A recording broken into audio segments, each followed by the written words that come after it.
사랑하는 형제자매 여러분, 주님의 이름으로 평안을 전합니다. 혹시 무언가를 위해 간절히 기도해 본 적이 있으신가요? 때로는 오랜 기다림 속에 우리의 마음이 지치고 정말 이 기도가 이루어질 수 있을까 하는 의심이 들 때도 있습니다. 오늘 우리는 성경 말씀을 통해 산을 옮길 만한 믿음이란 무엇이며 하나님의 숨겨진 지혜가 어떻게 우리의 삶 가운데 나타나는지에 대해 깊이 묵상하는 시간을 갖고자 합니다. 이 말씀을 듣기 전에 만약 오늘 이 이야기가 여러분의 마음에 울림을 준다면 구독과 좋아요를 통해 이 은혜의 여정에 동참해 주시길 바랍니다. 하나님의 말씀을 나누는 것은 어두운 세상에 빛을 전하는 귀한 사명입니다. 여러분의 작은 참여가 더 많은 영혼에게 희망을 전하는 통로가 될 것입니다. 이 말씀을 듣는 모든 분들 위해 하나님의 크신 축복이 함께하기를 기도합니다. 오늘 우리가 함께 나눌 첫 번째 말씀은 고린도전서 2장 7절에서 10절입니다. 오직 은밀한 가운데 있는 하나님의 지혜를 말하는 것으로서 곧 감추어졌던 것인데 하나님이 우리의 영광을 위하여 만세 전에 미리 정하신 것이라. 이 지혜는 이 세대의 통치자들이 한 사람도 알지 못하였나니 만일 알았더라면 영광의 주를 십자가에 못 박지 아니하였으리라. 기록된 바 하나님이 자기를 사랑하는 자들을 위하여 예비하신 모든 것은 눈으로 보지 못하고 귀로 듣지 못하고 사람의 마음으로 생각하지도 못하였다 함과 같으니라. 오직 하나님이 성령으로 이것을 우리에게 보이셨으니 성령은 모든 것 곧 하나님의 깊은 것까지도 통달하시느니라. 아멘. 이 말씀은 우리에게 놀라운 사실을 알려줍니다.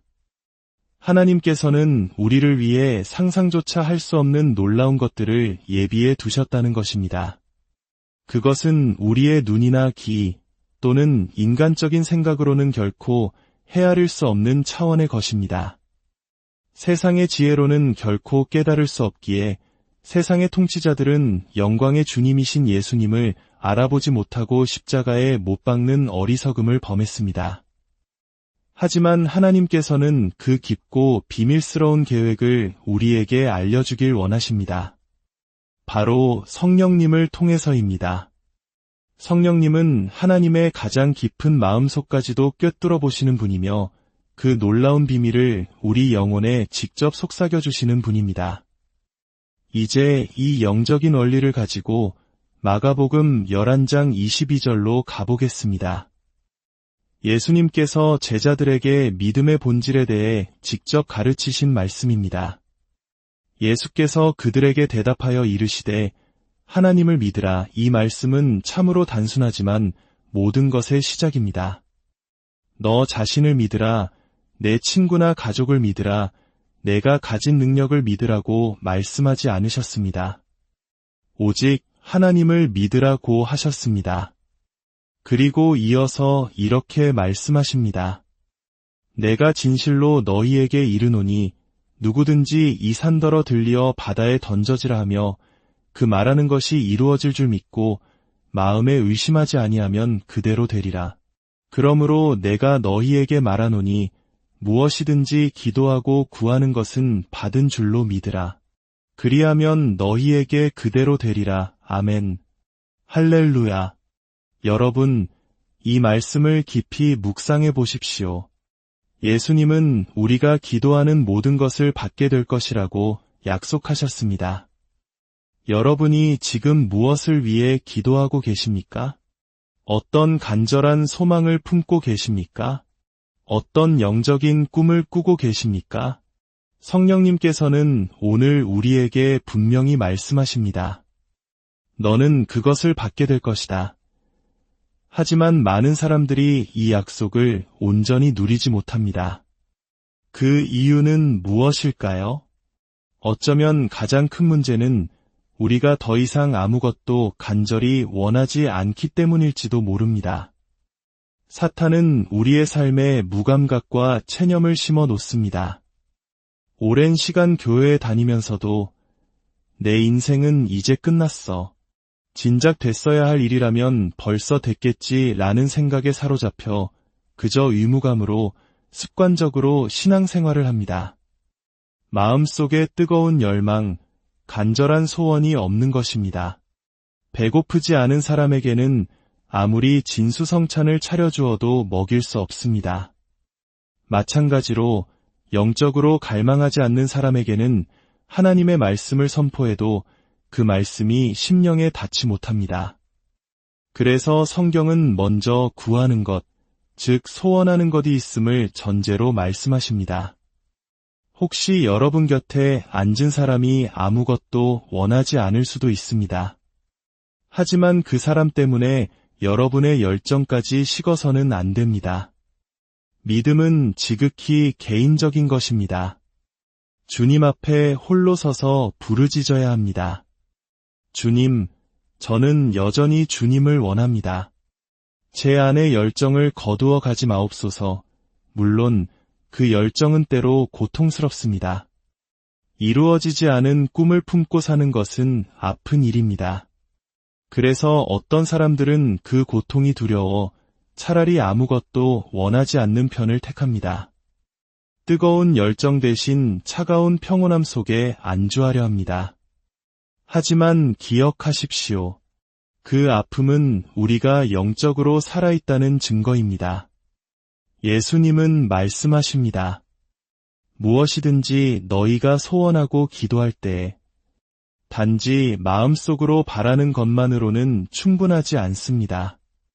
텔레파시처럼 하나님이 알아서 해주시길 기대해서는 안 됩니다. 우리는 우리의 소원을 기도로 가져가야 합니다. 그리고 바로 여기 이 말씀의 핵심이 있습니다. 오늘 이것 하나만은 놓치지 마십시오. 기도하고 구하는 것은 받은 줄로 믿으라. 그리하면 너희에게 그대로 되리라. 이전까지 저는 이 말씀을 이렇게 이해했습니다. 내가 충분한 믿음을 쥐어짜내면 언젠가 미래에 그것을 받게 될 것이다. 하지만 예수님의 말씀은 그것이 아니었습니다. 내가 이미 받았다고 믿으라. 이것은 미래 시제가 아니라 현재 완료 시제입니다. 받게 될 것이라고 믿는 것과 이미 받았다고 믿는 것 사이에는 하늘과 땅만큼의 차이가 있습니다.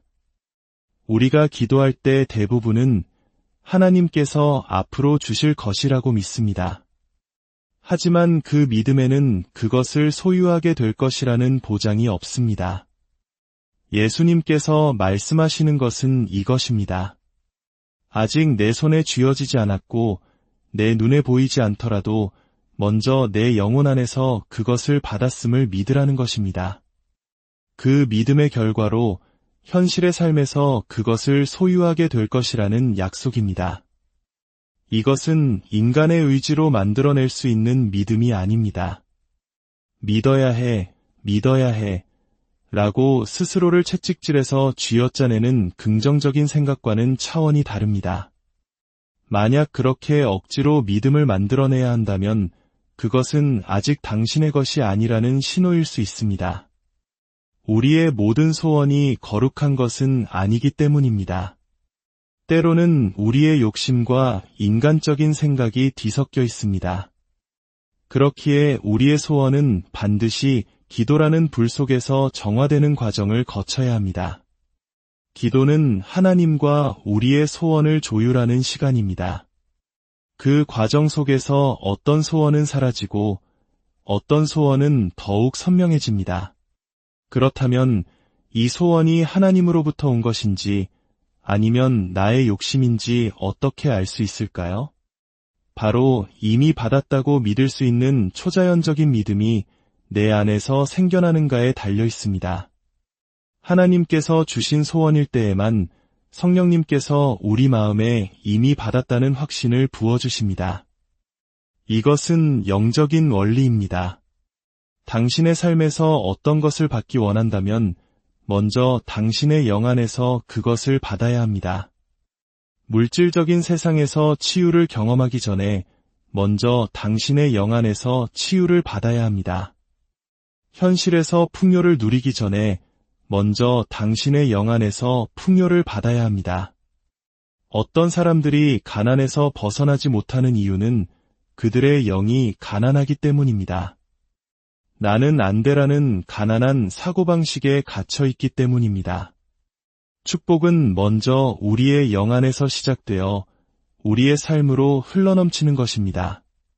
성경 잠언에서 무릇 지킬 만한 것보다 더욱 내 마음을 지키라 생명의 근원이 이에서 남이니라 고 말씀하신 것처럼 모든 것은 내면에서부터 시작됩니다. 한 여인은 결혼 반지를 끼기 전부터 이미 그 마음과 영으로 아내가 되어 있어야 합니다. 한 사람이 직분을 받기 전부터 이미 그 내면에 지도자의 자질을 갖추고 있어야 합니다. 먼저 그 존재가 되어야 그 존재로서의 삶을 살아갈 수 있는 것입니다. 그렇다면 이 놀라운 믿음은 어디에서 오는 것일까요? 로마서 10장 17절은 말씀합니다.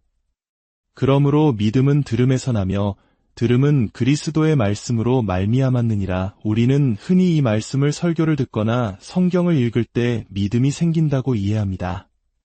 물론 그것은 사실입니다. 하지만 이 말씀이 기록될 당시에는 오늘날 우리가 가진 신약 성경이 완성되지 않았다는 사실을 생각해 본 적이 있으신가요? 그렇다면 하나님의 말씀은 단지 기록된 성경 문자에만 국한되는 것일까요? 아닙니다. 여기서 말씀은 기록된 로고스의 말씀을 넘어 지금 이 순간에도 성령님께서 우리의 영에 직접 말씀하시는 살아있는 레마의 말씀을 포함합니다. 하나님께서 당신의 영에 직접 말씀하실 때 그 말씀을 들은 당신의 영은 그것을 받게 됩니다. 그리고 그 순간 당신은 아직 현실에서 보지 못했지만 이미 받았다고 믿을 수 있는 초자연적인 믿음을 소유하게 되는 것입니다. 하나님은 당신에게만 주시는 특별한 말씀을 가지고 계십니다. 다른 사람에게 주신 약속을 내가 억지로 믿으려고 애쓸 필요가 없습니다. 하나님께서 당신에게 말씀하시지 않은 것을 당신이 받았다고 믿을 수는 없습니다. 그렇기에 우리는 다른 사람이 받은 축복을 시기하거나 질투할 필요가 없습니다. 하나님은 각자에게 맞는 믿음의 분량과 약속을 주시기 때문입니다. 우리는 영적인 존재입니다. 우리는 육신 안에 살고 있지만 우리의 본질은 영입니다. 그리고 우리 안에는 성령님이 거하십니다. 우리의 영과 성령님 사이에는 눈에 보이지 않는 깊은 대화가 계속해서 일어나고 있습니다. 많은 그리스도인들이 삶에서 변화를 경험하지 못하고 맴도는 이유는 영의 소리를 듣지 않고 육신의 소리에 따라 살아가기 때문입니다. 육신적이라는 것은 단지 죄를 짓는 것만을 의미하지 않습니다. 눈에 보이는 것, 귀에 들리는 것, 내 몸이 느끼는 감각에 따라 모든 것을 판단하고 결정하는 삶, 그것이 바로 육신적인 삶입니다. 하지만 오늘 고린도전서 말씀은 분명히 말합니다.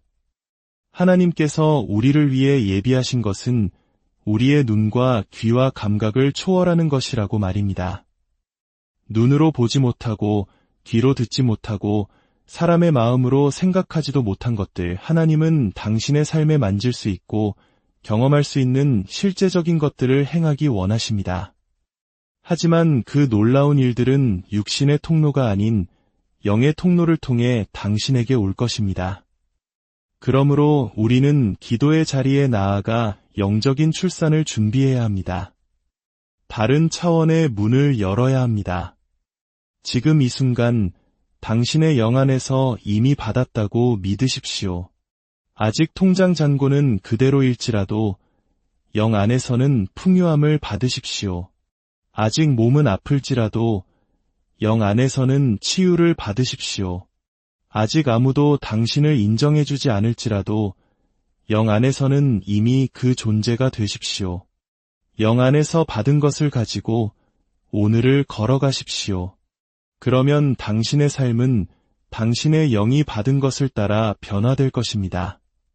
사랑하는 형제자매 여러분, 오늘 말씀을 통해 성령님께서 여러분 각자의 마음에 깊은 깨달음을 주시기를 기도합니다. 이제는 육신의 눈으로 세상을 보는 것을 멈추고 믿음의 눈, 영의 눈으로 당신의 삶을 바라보십시오. 기도의 자리에서 당신의 영에 말씀하시는 하나님의 세미한 음성을 듣기를 축복합니다. 그리고 오늘 당신의 영 안에서 하나님이 예비하신 모든 놀라운 것들을 미리 받으십시오. 눈에 보이는 현실이 아닌 영 안에서 받은 그 확신을 가지고 담대하게 나아가십시오. 우리 주 예수 그리스도의 이름으로 여러분의 삶을 축복합니다.